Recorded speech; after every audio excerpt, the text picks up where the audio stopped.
Students, আমরা last সেশনে দেখেছি যে দুটো আধান অর্থাৎ আহিত দুটো বস্তু একে অপরকে আকর্ষণ এবং বিকর্ষণ করতে পারে। তো এই আকর্ষণ এবং বিকর্ষণ বলের মান সেটা কি আমরা বের করতে পারি? তো আনসার হচ্ছে হ্যাঁ।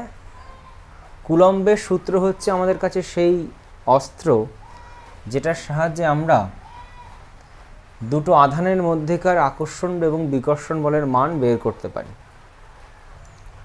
তো আমরা নিউটনীয় মহাকর্ষের ক্ষেত্রে দুটো মাস m1 এবং m2 তারা যদি r দূরত্বে সেপারেটেড থাকে, তাদের মধ্যেকার যে আকর্ষণ বল F = g m1 m2 by r² আমরা অলরেডি পড়েছি। কুলম্বের সূত্রের যে এক্সপ্রেশনটা সেটা অনেকটা এরকমই। এটা দুটো মাসের মধ্যে ক্রিয়াশীল আকর্ষণ বল, কুলম্বের সূত্র আমাদের দেখাবে দুটো আধানের মধ্যে ক্রিয়াশীল আকর্ষণ বল বা বিকর্ষণ বল। তো চলো শুরু করা যাক। কুলম্বের সূত্র বলছে আমার কাছে দুটো আধান যদি থাকে, দুটো বিন্দু আধান Q1 এবং Q2 আর দূরত্বে যদি সেপারেটেড থাকে, তাহলে এদের মধ্যেকার যে আকর্ষণ বল বা বিকর্ষণ বলের মান সেটা যদি F হয়, সেটা প্রপোর্শনাল টু হবে Q1 Q2 বাই r²। তার মানে আধানের গুণফলের সঙ্গে সমানুপাতিক হবে এবং দূরত্বের বর্গের সাথে ব্যস্তানুপাতিক হবে। তো এখন এইটাকে আমরা লিখতে পারি F = একটা কনস্ট্যান্ট নিয়ে এলাম Q1 Q2 বাই r²। এই যে কনস্ট্যান্টটা আমরা নিয়ে এলাম K, এই K এর মানটা দুটো জিনিসের ওপর নির্ভর করে। এক হচ্ছে মাধ্যম নির্ভর ও একক পদ্ধতি নির্ভর ধ্রুবক। তাহলে এই যে ধ্রুবকটা আমাদের কাছে এসেছে, সমানুপাতিক ধ্রুবকটা, সেটা মাধ্যম নির্ভর ধ্রুবক এবং একক পদ্ধতি নির্ভর ধ্রুবক। তো ভিন্ন ভিন্ন মাধ্যম এবং একক পদ্ধতির ক্ষেত্রে এই K এর মানটা কি হবে সেটা আমরা এখন আলাদা করে ডিসকাস করব। তো আমরা দেখলাম যে Q1 এবং Q2 দুটো বিন্দু আধান আর দূরত্বে সেপারেটেড যদি থাকে, তাদের মধ্যেকার যে আকর্ষণ বা বিকর্ষণ বলের মান সেটা F = K Q1 Q2 বা r²। এবার K যে ধ্রুবকটা তার যে মানটা, K যে ধ্রুবকটা তার যে মান সেটা দুটো বিষয় নির্ভর সেটা দুটো বিষয় নির্ভর। K যে ধ্রুবকটা তার মান দুটো বিষয় নির্ভর, এক হচ্ছে একক পদ্ধতি আর দুই হচ্ছে মাধ্যম। তাহলে আমরা প্রথমে SI একক পদ্ধতিতে K এর মান দুটো মাধ্যমের ক্ষেত্রে দেখে নিই। এক হচ্ছে শূন্য মাধ্যম এবং অন্যটা যে কোনো অন্য মাধ্যম। তো প্রথমে SI পদ্ধতির ক্ষেত্রে আমরা যদি দেখি, তাহলে SI পদ্ধতিতে K = 1/4πε। এটাকে বলে এপসাইলন, গ্রিক লেটার এপসাইলন। তাহলে সেক্ষেত্রে কুলম্বের সূত্রের যে গাণিতিক রূপটা থাকলো সেটা হচ্ছে 1/4πε Q1 Q2 বাই r²। এবার এই এপসাইলন জিনিসটা কি? এপসাইলন মানে হচ্ছে কি মাধ্যমের তড়িৎ ভেদ্যতা। ইংরেজিতে বলা হয় পারমিটিভিটি অফ স্পেস। যে কোনো মাধ্যম হতে পারে বা মিডিয়াম, পারমিটিভিটি অফ মিডিয়াম। তো এটার বাস্তব ব্যাপারটা একটুখানি বোঝা যাক।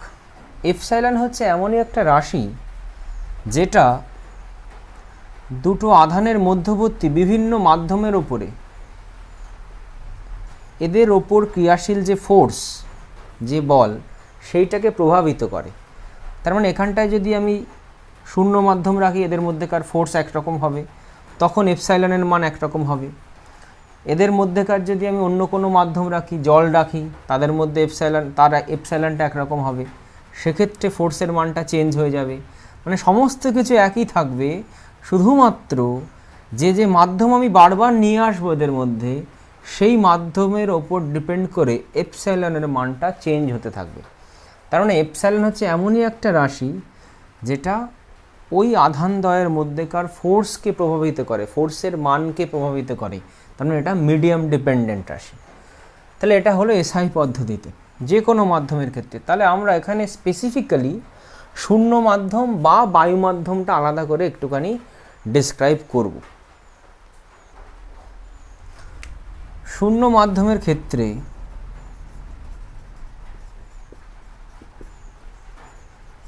শূন্য বা বায়ু মাধ্যম, বায়ু মাধ্যম বা শূন্য মাধ্যমের ক্ষেত্রে এপসাইলনটা হয়ে যাবে এপসাইলন 0। তাহলে সেক্ষেত্রে আমরা এফকে পাবো 1/4 epsilon 0 Q1 Q2 by R square. তো এইটাই হচ্ছে এসআই পদ্ধতিতে শূন্য মাধ্যমের ক্ষেত্রে কুলম্বের সূত্রের রূপটা। নেক্সট আমরা চলে যাব সিজিএস পদ্ধতিতে। আমাদের কিন্তু এরপরে প্রবলেম করবার জন্য খুব কাজে লাগবে এগুলো। সিজিএস পদ্ধতিতে চলে যাব, তখন কে হবে গিয়ে 1/এপসাইলন।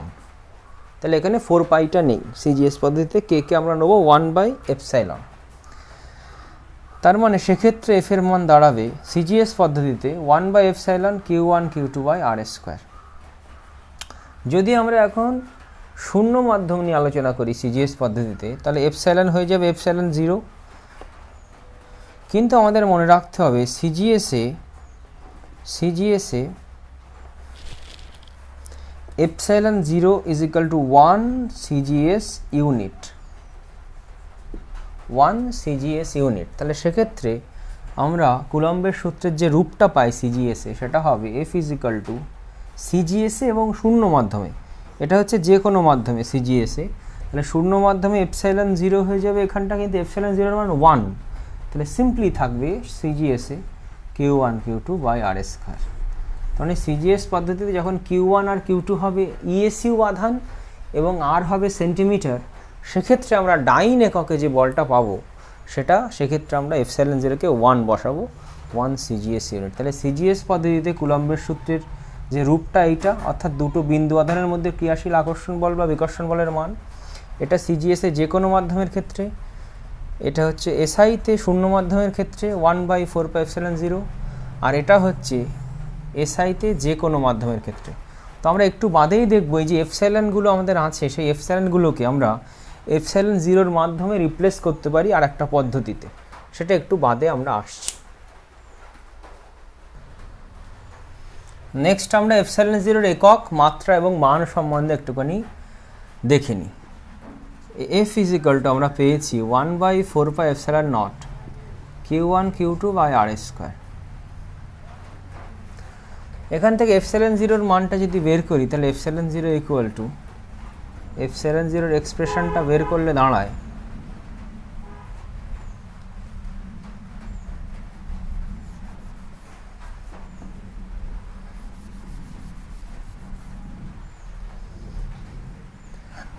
আমরা এফ ইজিক্যাল টু, অর্থাৎ দুটো বিন্দু আধানের মধ্যে ক্রিয়াশীল বল, সেটা পেয়েছি 1/4πε0 Q1 Q2 by R square. আর দূরে আধান দুটো সেপারেট করা আছে।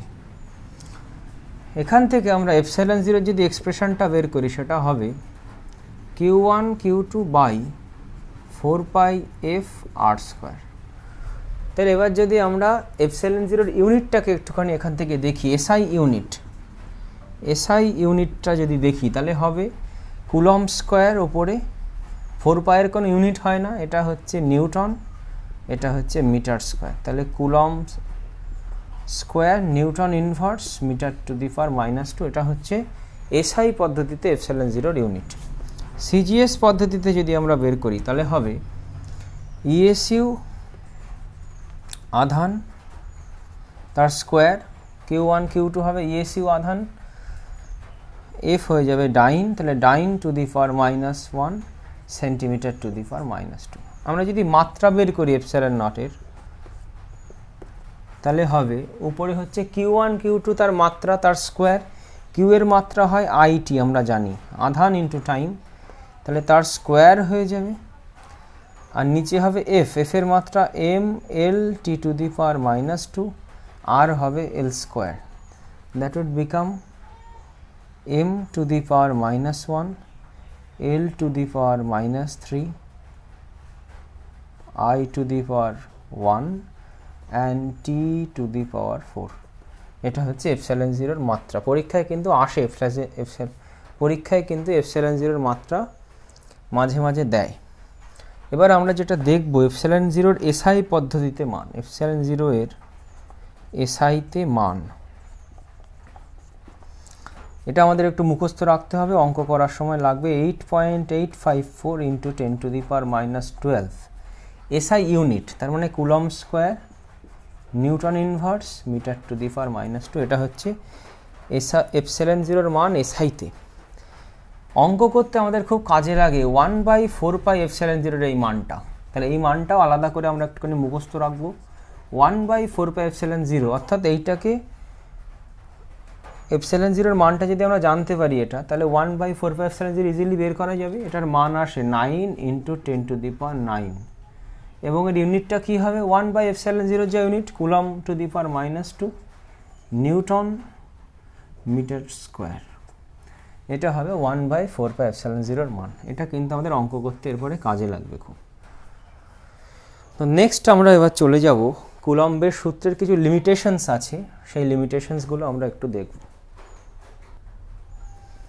সাধারণত তিনটে সীমাবদ্ধতা নিয়ে আলোচনা করা হয়। ফার্স্ট অফ অল, কুলম্বের সূত্রটা অলওয়েজ দুটো পয়েন্ট চার্জের মধ্যে প্রযোজ্য হবে বা বিন্দু আধানের ক্ষেত্রেই প্রযোজ্য হবে। যদি সেই আধানগুলো একটু বিস্তৃত টাইপ আধান হয়, অর্থাৎ বিস্তৃত কোনো বস্তুর উপরে আধান ছড়ানো আছে, সেক্ষেত্রে আমরা সরাসরি F = K Q1 Q2 / R² ফর্মুলাটা ব্যবহার করতে পারবো না, অর্থাৎ বিন্দু আধানের জন্য প্রযোজ্য, বিন্দু আধানের জন্য প্রযোজ্য। তো এখন আমরা দেখব কেন বিস্তৃত যদি বস্তু হয় তার ক্ষেত্রে কুলম্বের সূত্রটা সঠিক মান আমাদেরকে দেয় না। তো সেটা দেখবার জন্য আমরা ধরে নিচ্ছি দুটো কন্ডাক্টিং স্ফিয়ার আছে, দুটো পরিবাহী গোলক আছে, এবং তারা নিজেদের থেকে অনেকটাই দূরে প্রাথমিকভাবে, এবং তাদের ওপর ধরি দুটোতে আমি পজিটিভ আধান দিয়েছি। যেহেতু কন্ডাক্টর আধানটা উপরে পৃষ্ঠে থাকবে, তাহলে দুটোতে আমি ধরো Q1 Q2 আধান দেয়া হলো। Q1, এটা হচ্ছে Q2, Q1 এবং Q2 আধান এটা দেয়া হলো। এরা প্রাথমিকভাবে অনেক দূরে আছে একে অপর থেকে। এবার ধরা যাক তারা কাছাকাছি নিয়ে আসা হলো তাদেরকে।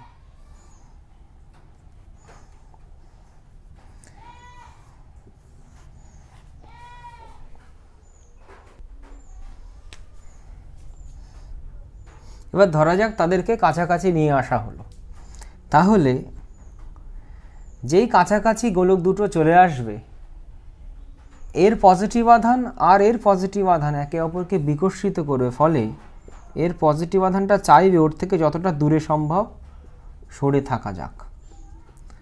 অর্থাৎ সেক্ষেত্রে এর পজিটিভ আধানের সেন্টার আর এর পজিটিভ আধানের যে সেন্টার, সেই আধান দুটোর মধ্যেকার দূরত্ব, আগে এদের যে পজিটিভ আধানের সেন্টার ছিল সেটা ছিল এখানে এবং এস সেন্টারে, অর্থাৎ এইটাকে আমরা যদি বলি আর, এখন সেন্টার দ্বয়ের দূরত্ব দুটো আধানের সেটা হবে আর এফেক্টিভ। তাহলে আর এফেক্টিভ ইজ গ্রেটার দ্যান আর। তাহলে প্রথমে যদি আমরা এই গোলক দুটো নিয়ে কাজ করতাম, তাহলে সেক্ষেত্রে আমরা F = K Q1 Q2 / R², এখানে আমরা গোলকদ্বয়ের সেন্টার টু সেন্টার ডিস্টেন্সটা লিখতাম। কিন্তু এখন অ্যাকচুয়ালি দুটো যে চার্জ সেন্টার তাদের মধ্যেকার দূরত্ব F' যদি বলি এখন বলটাকে, তাহলে K Q1 Q2 / R effective তার স্কোয়ার হবে। তাহলে বোঝাই যাচ্ছে এখন আর এফেক্টিভের মান বেশি হয়, F' এর মান F হবে। তার মানে সেক্ষেত্রে আমি বিস্তৃত যদি বস্তু হয়, অর্থাৎ সেক্ষেত্রে আমি বিস্তৃত যদি বস্তু হয়, সঠিক মান কিন্তু আমি এই সূত্রের সাহায্যে পাবো না, অর্থাৎ আর এর মানটা চেঞ্জ করে যাবে। এই তার মানে বিন্দু আধানের জন্য সঠিকভাবে কুলম্বের সূত্র প্রযোজ্য হবে। 2 নম্বর যে সীমাবদ্ধতা আমরা দেখব সেটা হচ্ছে কুলম্বের সূত্রটা সর্বদা নিউক্লিয় দূরত্ব থেকে বেশি দূরত্বে জন্য প্রযোজ্য। দ্যাট মিন্স আমরা যে আরটা নিয়েছিলাম, R should be greater than 10⁻⁻15 metre, এটাকে বলা হয় নিউক্লিয় দূরত্ব। থার্ড যেটা আমরা দেখব সেটা হচ্ছে কুলম্বের সূত্রের মাধ্যমে যে ফোর্সটা আমরা বের করছি, কে Q1 Q2 by R square, কের মান একক পদ্ধতি অনুযায়ী এক এক রকম হবে। এই যে মানটা, এটা সবসময় স্ট্যাটিক চার্জের জন্যই প্রযোজ্য হবে। অর্থাৎ Q1 আর Q2 এই যদি দুটো আধান হয়, এদের মধ্যেকার ফোর্স যদি আমি শুধুমাত্র কুলম্বের সূত্রের সাহায্যে বের করতে চাই, সেটা আমরা শুধু কুলম্বের সূত্রের সাহায্যে পারবো না করতে। তার মানে এই দুটো আধানের মধ্যেকার ফোর্স যদি আমি বলি কে Q1 Q2 আর স্কোয়ার, এটা সঠিক কখন? যদি এরা স্ট্যাটিক থাকে, একই জায়গায় স্থির থাকে, তাহলে এই ফোর্সটাই হবে এদের মধ্যেকার শুধুমাত্র ফোর্স।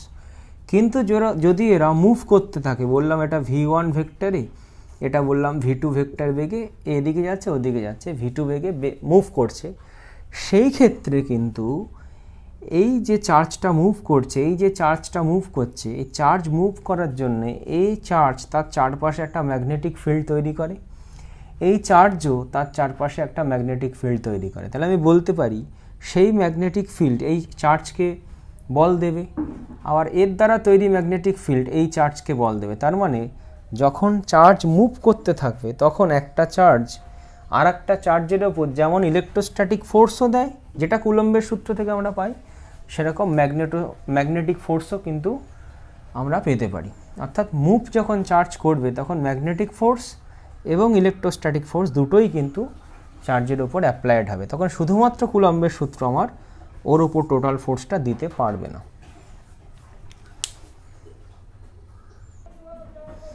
নেক্সট আমরা ডিসকাস করব মাধ্যমের পরাবৈদ্যুতিক ধ্রুবক বা ডাইলেকট্রিক কনস্ট্যান্ট নিয়ে। মাধ্যমিক পরাবৈদ্যুতিক ধ্রুবক কাপ্পা, এটাকে প্রকাশ করা হয় যে মাধ্যমের পরাবৈদ্যুতিক ধ্রুবকের কথা বলছি তার তড়িৎভেদ্যতা বাই শূন্য মাধ্যমের তড়িৎভেদ্যতা। মানে কোনো মাধ্যমের পরাবৈদ্যুতিক ধ্রুবক সেটা হচ্ছে ওই মাধ্যমের তড়িৎভেদ্যতা এবং শূন্য মাধ্যমের তড়িৎভেদ্যতার অনুপাত। তাহলে এখান থেকে আমরা এপসাইলনকে লিখতে পারি, দেখো কাপ্পা এপসাইলন 0। তার মানে কুলম্বের সূত্রের যে রূপটা এসআই পদ্ধতিতে যদি বলি F = 1/4π এপসাইলন যে কোনো মাধ্যমের জন্যে Q1 Q2 by R square, এইটা এখন চেঞ্জ হয়ে যাবে 1/4π kappa epsilon naught Q1 Q2 by R square. Okay, এবার দেখো এটা যদি আমি সিজিএস পদ্ধতিতে চলে যাই, তাহলে সিজিএস পদ্ধতিতে এপসাইলন 0 মান হয়ে যায় 1 সিজিএস ইউনিট। তাহলে সেক্ষেত্রে এপসাইলনের মান হবে, দেখো কাপ্পার মানের সমান। তাহলে এপসাইলনের মান হবে কাপ্পা সিজিএস ইউনিট। যেমন একটা উদাহরণ দিয়ে বোঝা যাক,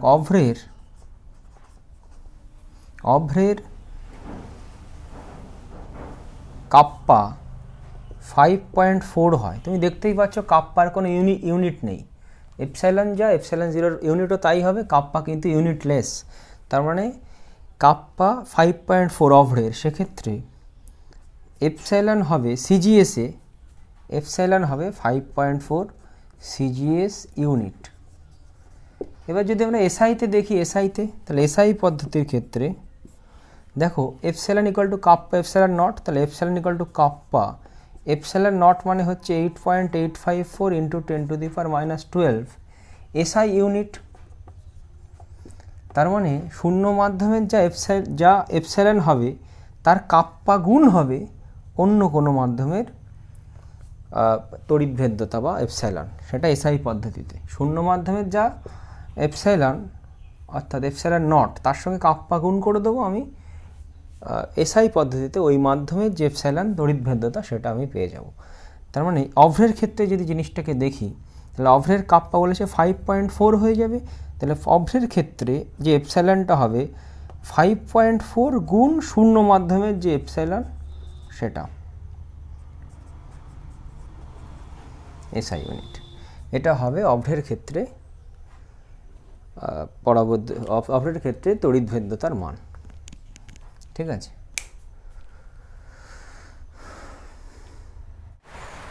নেক্সট আমরা দেখব উপরিপাতের নীতি। খুব ইম্পর্ট্যান্ট একটা টপিক। কুলম্বের সূত্রের সাহায্যে একাধিক আধান, একাধিক বলাটা ভুল হবে, দুইয়ের বেশি যখন আধান আমার কাছে থাকবে, তার মধ্যে কোনো একটা আধানের উপর যখন আমি ফোর্স বের করতে চাইব, তখন এই উপরিপাতের নীতির সাহায্যেই আমরা ফোর্স বের করব। দেখো, আমরা তরঙ্গের ক্ষেত্রে পড়েছি, মাধ্যমের কোনো একটা আধানের, কোনো একটা কণার উপরে যদি একাধিক তরঙ্গ একযোগে এসে পড়ে, তাহলে আলাদা আলাদা তরঙ্গের জন্যে ওই কণাটার যে সরণ হয়, সেই সরণের যে ভেক্টর সাম, সেটাই হবে ওর অ্যাকচুয়াল সরণ। ঠিক একই রকমভাবে যদি আমার কাছে দুইয়ের বেশি চার্জ থাকে, আমি ধরছি চারটে, ধরো চার্জ আছে আমার কাছে, চারটে চার্জ, সেই চারটে চার্জের মধ্যে কোনো একটা চার্জের ওপর যখন আমি ফোর্স বের করব, লব্ধি ফোর্স, বাকি তিনটের জন্যে, তখন আমাকে উপরিপাতের নীতি অ্যাপ্লাই করতে হবে ওখানে। এটা কিছুই না, জাস্ট আমার কাছে ধরো চারটে চার্জ আছে, Q1, Q2, Q3 and Q4। আমি যদি Q3 আধানের ওপরে ফোর্সটা বের করতে চাই, লব্ধি ফোর্সটা, তাহলে Q1-এর জন্য আগে Q3-র ওপর ফোর্স বের করব এবং তার ডাইরেকশন, Q2-র জন্য Q3-র ওপর ফোর্স বের করব, Q4-এর জন্য Q3-র ওপর ফোর্স বের করব, তাদের ভেক্টরিক্যালি সাম করব, আমার আনসার বেরিয়ে যাবে। এখানে মনে রাখতে হবে Q3 নিজের ওপর কোনো ফোর্স দেয় না। তো খুব সিম্পল জিনিস। তাহলে আমি ধরে নিচ্ছি এখানে এই Q1টা হচ্ছে পজিটিভ, Q2টা হচ্ছে নেগেটিভ, Q3 হচ্ছে পজিটিভ, Q4 হচ্ছে নেগেটিভ। এটা আমি ধরে নিলাম। তাহলে এখন যদি Q3-র ওপর আমাকে ফোর্স বের করতে হয়, দ্যাট ইজ আমাকে F3 বের করতে হবে। What is F3 vector? তাহলে সিম্পলি Q1-এর জন্য এর ওপর ফোর্স বের করব, ডাইরেকশন বের করব, Q2-র জন্য করব, Q4-এর জন্য করব, করে ভেক্টর সাম। দেখো এক এক করে করছি। প্রথমে যখন আমি Q1-এর জন্য Q3-র ওপর ফোর্স বের করব, মনে করে নাও Q2 আর Q4 এখানে অবস্থিত নেই, শুধু Q1 আছে আর Q3 আছে। তাহলে দুটো পয়েন্ট চার্জের মধ্যে যা ফোর্স হয় তাই, এবং তার ডাইরেকশনটা খেয়াল করো কী করে করব। এটা পজিটিভ, এই পজিটিভকে বাইরের দিকে ঠেলবে, তার মানে বিকর্ষণ করবে। খুব ইম্পর্ট্যান্ট কথা। অর্থাৎ এই পজিটিভ চার্জকে বিকর্ষণ করবে। যার ওপরে আমি ফোর্স বের করছি তার ওপরেই দেখতে হবে ফোর্সটা কোন দিকে। এও কিন্তু একে বিকর্ষণ করে, কিন্তু আমি তো এর ওপর ফোর্স দেখছি না এখন। তাহলে ফোর্সের ডাইরেকশন এর ওপরে কী হবে আমি সেইটাই দেবো, খেয়াল রাখবে। তাহলে প্লাস, এই প্লাসকে বাইরে ঠেলবে, তাহলে এবং এই রেখা বরাবর বাইরে ঠেলবে, তার মানে এর ওপর যে ফোর্সের ডাইরেকশন সেটা হবে এই অভিমুখে। আমি এটাকে বললাম F13 ভেক্টর, কারণ 1 নম্বর আধান 3 নম্বরকে যে ফোর্সটা দিচ্ছে। একই রকমভাবে তোমায় যদি বলি 2 নম্বর চার্জ 3 নম্বরকে কী দেবে? এ নেগেটিভ, এ পজিটিভকে টানবে নিজের দিকে, তার মানে এ নেগেটিভ এ পজিটিভকে নিজের দিকে টানবে বা আকর্ষণ করবে, তার মানে পজিটিভের ওপর ফোর্সটা এর দরুন হবে এই বরাবর। ওকে, এবার চলে আসো Q4, এটাকে আমি বললাম F23 ভেক্টর। আর এবার চলে আসো Q4, এও হচ্ছে নেগেটিভ, এ Q3-কে নিজের দিকে টানবে, তাহলে এটা হচ্ছে Q42 ভেক্টর, 43 ভেক্টর। তাহলে এই তিনটে ভেক্টরকে এবার ভেক্টরিক্যালি সাম করতে হবে। ভেক্টর সাম করার অনেকগুলো পদ্ধতি আছে, যখন যেটা যে অঙ্কে আমাদের দরকার হবে আমরা সেইভাবে করব। আর একটা কথা এখানে একটু বলা ভালো, যে আধানের ওপর তুমি ফোর্স বের করছো সেই আধানের, সেই বিন্দু আধানটাকে আদি বিন্দু ধরে ফোর্সগুলোকে তুমি আঁকবে। কীরকম কথা? এই যে F13, সেটা তো এর ওপর ফোর্স বাইরের দিকে, সেটাকে তুমি এখান থেকে আঁকবা না, এরখান থেকেই আঁকবা, অর্থাৎ এই বিন্দুটাকে আদি বিন্দু ধরেই আঁকবা। ঠিক একই রকমভাবে F23, সেটা হচ্ছে 2 নম্বর দ্বারা 3-এর ওপর ফোর্স, তাহলে 3 থেকে আঁকবা ওর দিকে। একই রকমভাবে 4 নম্বর ফোর্সের জন্য, যাতে কি না এই তিনটে ভেক্টর আদি বিন্দু একই জায়গায় থাকে। আদি বিন্দু এক জায়গায় থাকলে ভেক্টর সাম করতে আমাদের সুবিধা হবে, সেই অনুযায়ী পরবর্তী অঙ্কগুলোতে আমরা কিন্তু অ্যাপ্রোচ করব। তো এই নিয়ে কিছু প্রবলেম এবার দেখা যাক। তো প্রবলেমটা এবার একটু দেখো, সুপারপজিশন প্রিন্সিপালের ওপর প্রথম যে প্রবলেমটা করছি, আমার কাছে একটা সমবাহু ত্রিভুজ আছে, তার ভার্টেক্সে 3টে আধান আছে, 3 ইএসইউ, 4 ইএসইউ এবং 5 ইএসইউ। আমার কাছে বলেছে 5 ইএসইউ এর ওপর ক্রিয়াশীল বলটা কত। তার মানে আমাকে এটা বললো এ পয়েন্ট, এটা বি, এটা সি যদি হয়, এফ অন সি এটা কি হবে। আমাকে দেখতে হবে সিকে কে কে বল দেয়। সেটা হচ্ছে 5 ইএসইউকে বল দেবে কে, 3 ইএসইউ দেবে আর 4 ইএসইউ দেবে। তাহলে 3 ইএসইউ এর জন্য একবার 5 ইএসইউর উপর বল বের করব, তার ডাইরেকশন বের করব, আর 4 ইএসইউ এর জন্য একবার 5 ইএসইউর উপর বল বের করব এবং তার ডাইরেকশন বের করব। আমি 4 ইএসইউটাকে নেগেটিভ ধরে নিই, তাহলে একটু বোঝাতে সুবিধা হবে। তাহলে দেখো এটা নেগেটিভ চার্জ, তাহলে এটা নেগেটিভ 4 ইএসইউ, এটা পজিটিভ 3 ইএসইউ, এটাও পজিটিভ 5 ইএসইউ। তাহলে সবার আগে 3 ইএসইউ এর জন্য 5 ইএসইউর উপর বল বের করি। তাহলে 3 ইএসইউ এর উপর যদি 5 ইএসইউ, এটা পজিটিভ এটাও পজিটিভ, একে ঠেলবে এবং সেই বলের মান হবে, আমি এটাকে এভাবে বলছি, এফ এসি ইকুয়াল টু, যেহেতু সিজিএস পদ্ধতিতে দেখো আধানের মানগুলো দেয়া আছে, আমি সিজিএস পদ্ধতি ব্যবহার করব, সেটা হবে, আর শূন্য কোনো মাধ্যম বলেনি মানে শূন্য মাধ্যম ধরে আমি এগোবো। তাহলে সেটা হচ্ছে 3 × 5 Q1 Q2 by R square, কুলম্বের সূত্রের যে রূপটা সিজিএসে, বাই 10 স্কোয়ার। তার মানে F equal to Q1 Q2 by R square, এইটা আমি ব্যবহার করলাম। তাহলে এইটা আকর্ষণ বল না বিকর্ষণ বল? এই 3 ইএসইউ 5 ইএসইউকে ঠেলবে বাইরের দিকে, তার মানে বিকর্ষণ করবে। তাহলে 5 ইএসইউর উপর বলটা আমাকে আঁকতে হবে, যেহেতু আমি 5 ইএসইউর উপর বলটা হিসাব করছি, তাহলে এটা হবে বাইরের দিকে। এই বলটাকে আমি বলবো এফ এসি ভেক্টর, যার মান হচ্ছে এটা। ঠিক একইভাবে 4 ইএসইউ এর জন্য 5 ইএসইউর উপর বল বের করি, সেটা হবে এফ বিসি, সেটা হবে 4 × 5 বাই 10 স্কোয়ার। এত ডাইন হবে, এত ডাইন, বলের একক হবে ডাইন। এবং সেক্ষেত্রে ডাইরেকশান কী হবে, এ তো নেগেটিভ, এ ওকে টানবে নিজের দিকে। আমি বারবারই বলছি যে 5 ইএসইউ এর উপরে বলটার ডাইরেকশানটা দেখতে হবে, তার মানে 4 ইএসইউ 5কে নিজের দিকে টানবে, কারণ নেগেটিভ। তাহলে আমি এই বরাবর আঁকছি। এইবার এখানে কেন এই ভেক্টরটাকে আমি এই বিন্দু থেকে আঁকলাম, এখান থেকে কেন আঁকলাম না, আর এই ভেক্টরটাকেই বা কেন আমি এই রেখার উপরে দিলাম, সেটাও একটু বোঝার ব্যাপার আছে। দেখো আমি চাই যখন আমি ভেক্টর সাম করব, এই দুটো ভেক্টরের আদি বিন্দু এক জায়গাতে থাকুক। সেই জন্য আমি এই যে ভেক্টরটা, অর্থাৎ 4 ইএসইউ 5 ইএসইউকে যে ভেক্টরে টানছে, সেটা হচ্ছে এফ বিসি ভেক্টর, অর্থাৎ এফ বিসি, এইটাকে আমি এই রেখার উপরেই আঁকলাম যাতে এর আদি বিন্দু এই বিন্দুতে থাকে। আবার এই যে ভেক্টরটা এফএসি, সেটা যদি আমি এখান থেকে আঁকতাম, তাহলে এর আদি বিন্দু চলে যেত এই বিন্দুতে। আমি সেটা করিনি, যাতে এই দুটো ভেক্টরের আদি বিন্দু একই বিন্দুতে থাকে, তাতে আমার সুবিধা হবে ভেক্টর সাম করতে। তাই আমি এফ এসিটাকে এই বিন্দু থেকে দেখিয়েছি।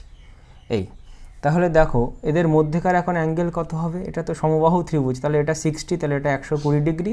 তাহলে সিম্পলি আমি এখন এফ টোটাল যেটা পাবো, সেটা √ওভার F AC square plus F BC square plus 2 F AC F BC cos 120 degree.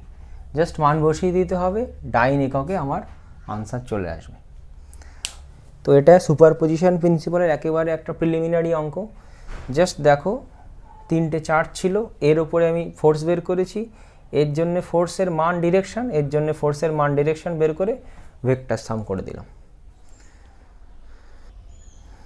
Next প্রবলেমে আমরা চলে যাচ্ছি। বলছে একটা বর্গক্ষেত্র আমার কাছে আছে, তার 3টে শীর্ষবিন্দুতে A B R D, Q মানে 3টে আধান রয়েছে, কিউ কিউ কিউ, এবং সি বিন্দুতে একটা একক আধান রয়েছে, একক বা কিউ কুলমও ধরতে পারি আমি, এসআইতে যদি আমি অ্যাপ্রোচ করি। তাহলে কিউ মানে 3টে আধান, এখানে 1 কুলম একটা আধান আছে। তাহলে বলছে সি বিন্দুতে যে আধানটা, তার উপর টোটাল ফোর্স আমাকে বের করতে হবে। তাহলে আমরা ঠিক সুপারপজিশন প্রিন্সিপালের যে ভাবে করলাম আগের অঙ্কটা, ঠিক সেভাবে অ্যাপ্রোচ করব।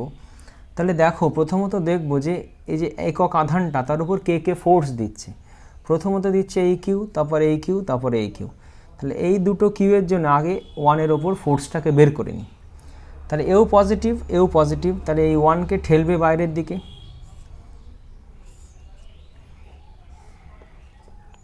তাহলে এটাকে বলবো আমি, এটা একক আধান, এখানে 1 মানের আধান আছে, পজিটিভ আধান।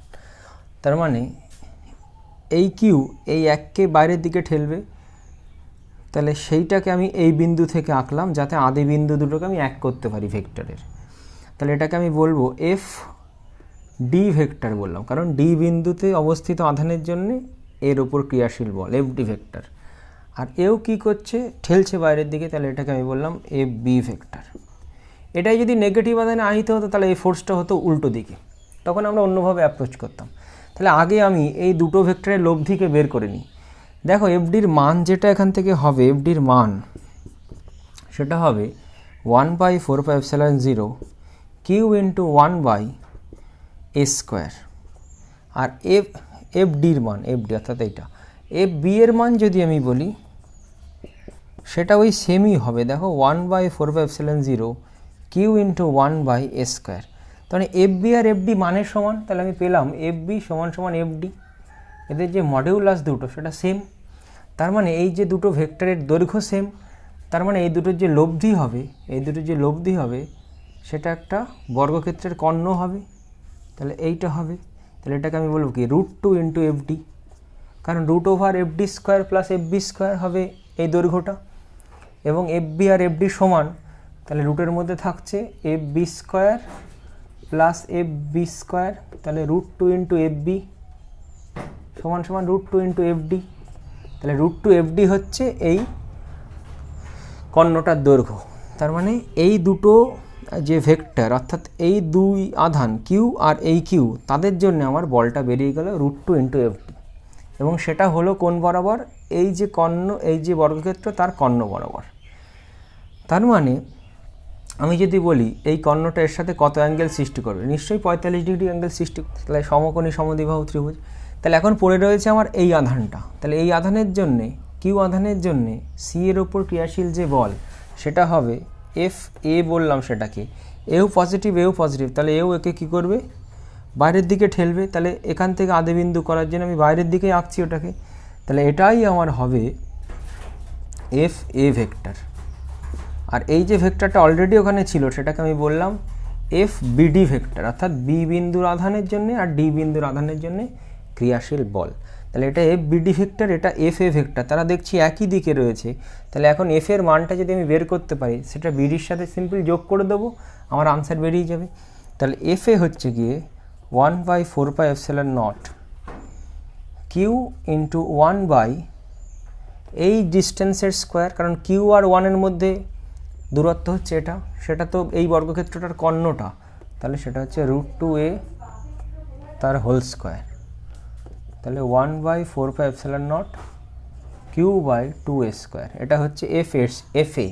তাহলে টোটাল যে ফোর্স এফ নেট সেটা হবে, বা এফ রেজাল্ট্যান্ট সেটা হবে এফ এ প্লাস এফ বিডি। তাহলে এটা হচ্ছে 1/4πε0 ইন্টু q/2a স্কোয়ার প্লাস, আর এফ বিডি মানে হচ্ছে √2 এফ ডি, তাহলে this is √2 into F D মানে হচ্ছে 1/4πε0 q/a স্কোয়ার, 1/4πε0 q/a স্কোয়ার। তাহলে 1/4πε0 কমন নিয়ে নিতে পারি আমরা এখান থেকে, কমন নিয়ে নিলে q/a স্কোয়ারও কমন চলে যাবে, তাহলে থাকবে 1/2 প্লাস √2 ইন্টু q/a স্কোয়ার। এটাই হচ্ছে সি বিন্দুতে অবস্থিত একক আধানের উপর ক্রিয়াশীল total force, total resultant force. Next আমরা আলোচনা করব একই রেখায় অবস্থিত আধানের সাম্য। খুব ইম্পর্ট্যান্ট টপিক, খেয়াল করো।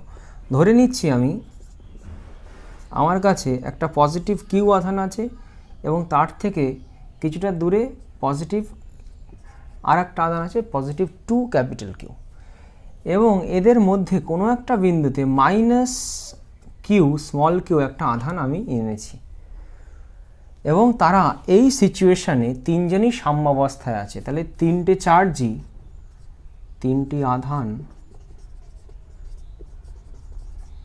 সাম্যাবস্থায় আছে। সাম্যাবস্থা আছে এর অর্থ কি, এই আধানের ওপর টোটাল ফোর্স 0, এই আধানের ওপরও টোটাল ফোর্স 0, এই আধানের ওপরও টোটাল ফোর্স 0। তো সেক্ষেত্রে খেয়াল করো, আমাদের এরকম কোয়েশ্চেন করবে যে কিউ এর অবস্থান কি, স্মল কিউ এর। কিউ এর অবস্থান যদি আমাকে জানতে হয়, অর্থাৎ এই স্মল কিউয়ের অবস্থান অর্থাৎ কোথায় অবস্থিত এরা সেটা যদি আমাকে জানতে হয়, এবং প্রাথমিক যে ডিস্টেন্স এই দুটো সেটা ধরে নাও আর আমার কাছে দেয়া আছে, তাহলে আমরা এইভাবে অ্যাপ্রোচ করব, এর অবস্থান জানতে হলে এর ওপর টোটাল ফোর্সটাকে আমরা 0 নিয়ে কাজ করব। কার ওপরে? স্মল কিউ এর ওপরে, অর্থাৎ মাঝখানে যে চার্জটাকে আমি রাখছি।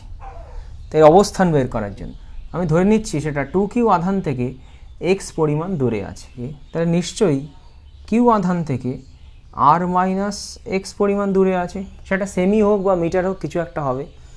আমি তাহলে এর ওপর যে টোটাল ফোর্স এখন সেটাকে 0 করব। তাহলে কিউ এর অবস্থান জানার জন্য আমি কি করব? কিউ এর ওপর কিউ এর সাম্যাবস্থা বিবেচনা করব। এটা মাথায় রাখতে হবে, এটা একটু মাথায় রাখবা তুমি। কিউ এর সাম্যাবস্থা বিবেচনা করব।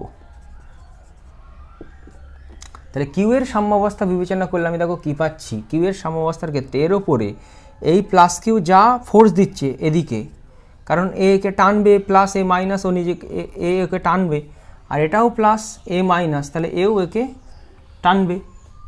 তার মানে এর ওপর টোটাল ফোর্স এর দ্বারা যা হবে এর দ্বারাও তাই হবে। এ দেখো ডিস্টেন্স ওয়াইজ এর থেকে দূরে থাকবে, কারণ এর মানটা কিন্তু বেশি, তাহলে আধানের মানের দিক থেকে তো এগিয়ে আছে, এ আবার মানের দিক থেকে কম আছে, তাহলে এর কাছাকাছি থাকবে ওই সাম্য যে বিন্দুটা সেটা।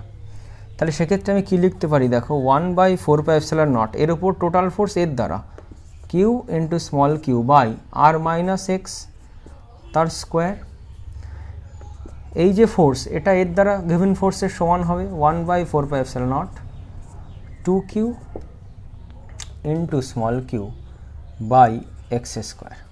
তাহলে এখান থেকেই আমি দুদিকে এবার বর্গমূল করে দেবো, এটা তো কেটেই গেল, তাহলে দুদিকে যদি বর্গমূল করো তাহলে দেখো এই স্কোয়ারটা কেটে যাবে, বর্গমূল করতে হবে, এটা খেয়াল রাখবে, নাহলে কিন্তু অঙ্ক জটিল হতে পারে। তাহলে কিউ কিউও কেটে গেল, তাহলে আসছে 1/r minus x equal two √2/x। তাহলে এখান থেকে আমি কিন্তু এক্সকে ক্যালকুলেট করে নিতে পারবো।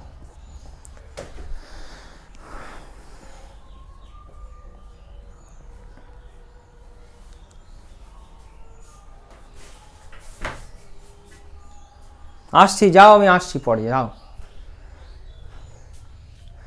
নেক্সট আমরা এখানে আর একটা পয়েন্ট নিয়ে নিচ্ছি, সেটা হচ্ছে কিউ এর অবস্থান এটা দেখলাম, এবার কিউ এর মান। কিউ এর মান,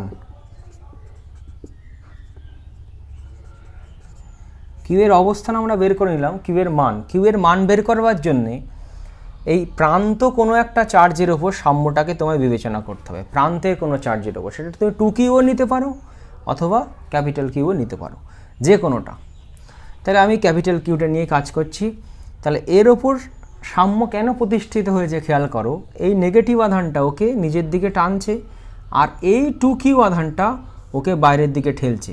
তার মানে এই 2q আধান দ্বারা ওর ওপর যা ফোর্স, এই নেগেটিভ কিউ দ্বারাও এর ওপর ফোর্স কিন্তু সেম, এবং তারা বিপরীতমুখী, তাই এ সাম্যে রয়েছে। তাহলে সেই ক্ষেত্রে এর ওপর সাম্য যদি আমি বিবেচনা করি, তাহলে সেক্ষেত্রে আমি লিখতে পারি 1/4πε0 স্মল কিউ দ্বারা ফোর্স, সেটা হবে small q into capital Q by r minus x তার হোল স্কোয়ার।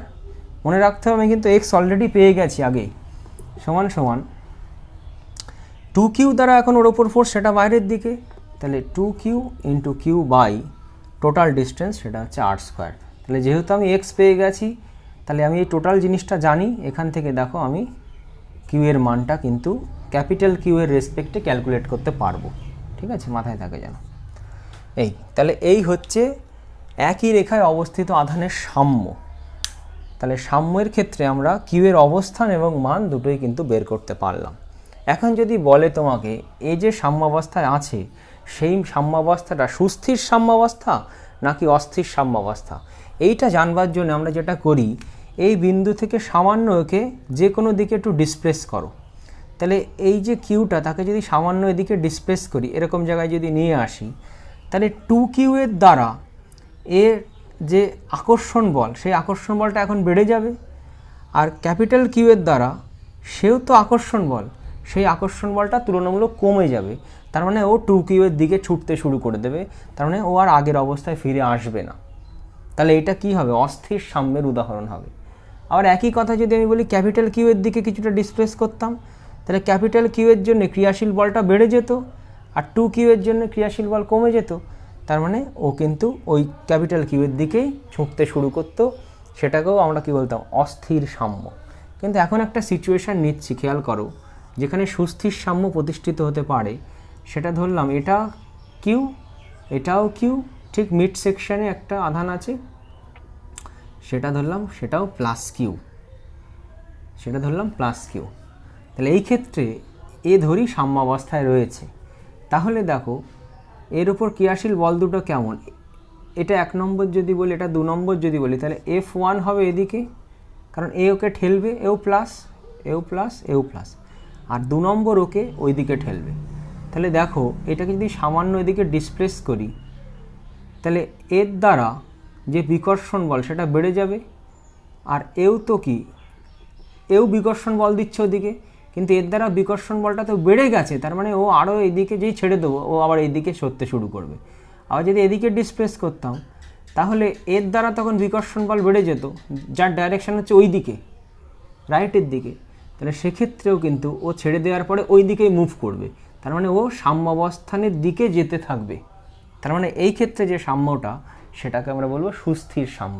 তাহলে মনে রাখতে হবে কোথায় সুস্থির সাম্য হচ্ছে, কোথায় অস্থির সাম্য হচ্ছে, এবং সুস্থির সাম্যের অবস্থান এবং অস্থির সাম্যের অবস্থান। এখানে আরেকটা কথা একটু বলে নেওয়া ভালো, এই ক্ষেত্রে কিন্তু এই প্রান্ত যে চার্জ দুটো, তারা সাম্যাবস্থায় থাকবে না।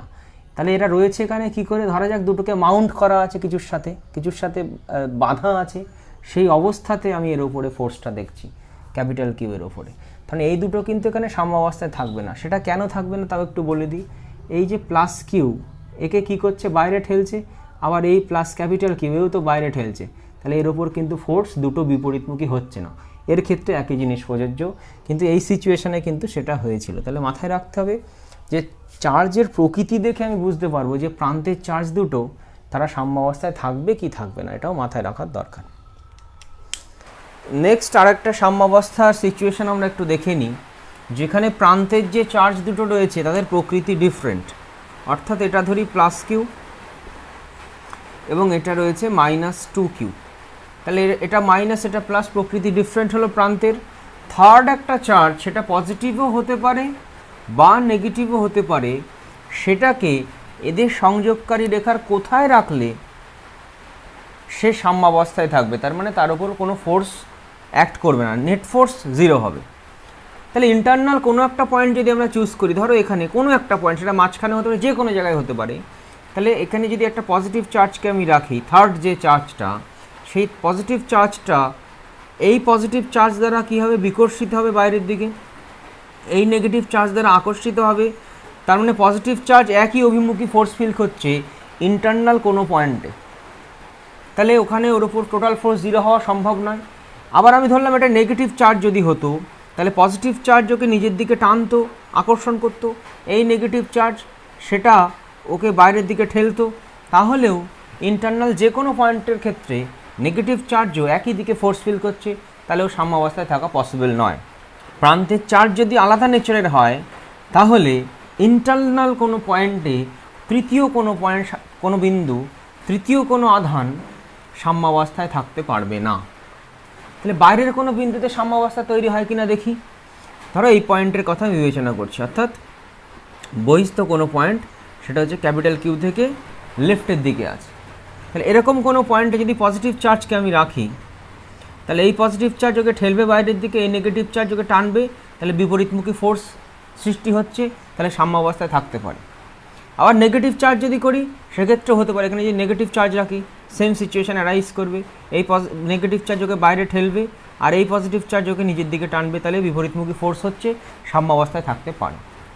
আবার এদিকের জন্য যদি আমি প্রান্তের অর্থাৎ ইন্টারনাল কোনো পয়েন্ট না ধরে বাইরের কোনো পয়েন্ট নিই, সেই বাইরের পয়েন্টটা যদি -2q এর কাছাকাছি ধরি, এরকম কোনো পয়েন্ট, সেখানেও সেম সিচুয়েশান হবে। যদি পজিটিভ চার্জ নিই, তাহলে এই -q ওকে টানবে আর এই +q ওকে ঠেলবে।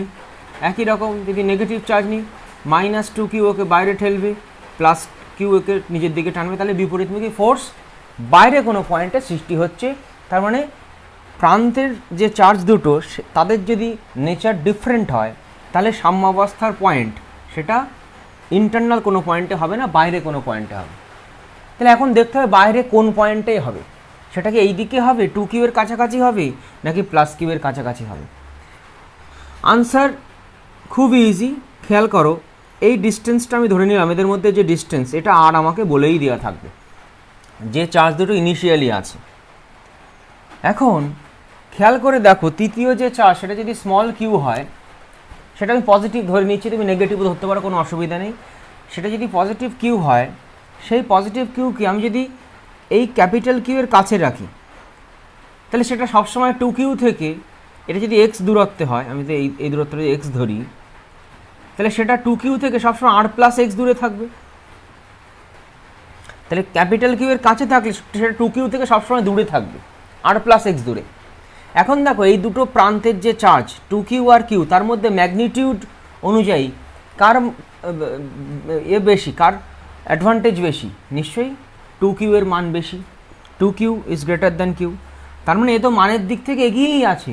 তাহলে তৃতীয় যে চার্জটা সে যদি 2q এর কাছে থাকে তাহলে এ তো মানের দিক থেকে এগিয়ে আছে, নিশ্চয়ই তাহলে দূরত্বের দিক থেকে অ্যাডভান্টেজে পাবে না। তবে ওই তৃতীয় আধানের উপর এর দ্বারা ফোর্স আর এর দ্বারা ফোর্স ইকুয়াল হতে পারে না।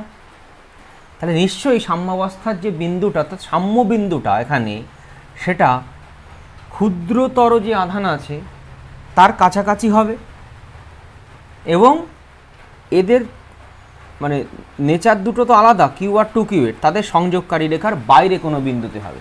তাহলে কি হলো, প্রান্তের মানে মূল কথা এখানে যেটা, প্রান্তের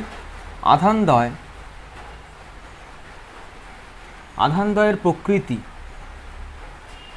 প্রান্তের আধানদ্বয়ের প্রকৃতি বিপরীত হলে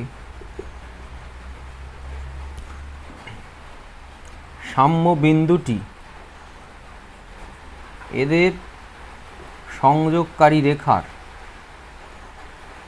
সংযোগকারী রেখার বাইরে হবে এবং ক্ষুদ্রতর আধানের নিকটে হবে। তো এবার আমি সাম্যাবস্থার ইকুয়েশন লিখব। তাহলে বোঝাই যাচ্ছে এই পাশে কোনো বিন্দুতে সাম্য সৃষ্টি হতে পারে না, তার মানে এই দিকের কোনো বিন্দুতে সাম্য সৃষ্টি হবে। তার মানে আমি এটা এখন মুছে দিলাম। ইন্টারনাল কোনো পয়েন্টে সাম্য সৃষ্টি হতে পারে না, তাহলে সাম্য সৃষ্টি হবে কোথায়? এক্সটার্নাল কোনো পয়েন্টে, এবং সেটা ক্ষুদ্রতর আধানের কাছে থাকবে।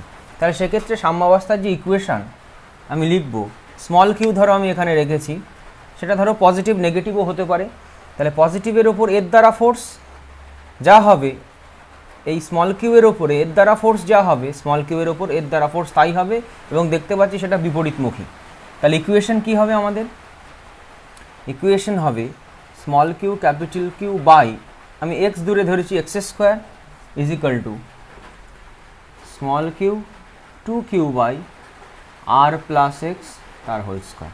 তাহলে এখান থেকে জাস্ট কিউ তো আমার কেটেই যাচ্ছে, এখানে বর্গমূল করলে আমার এক্সের মান কিন্তু এখান থেকে বেরিয়ে যাবে।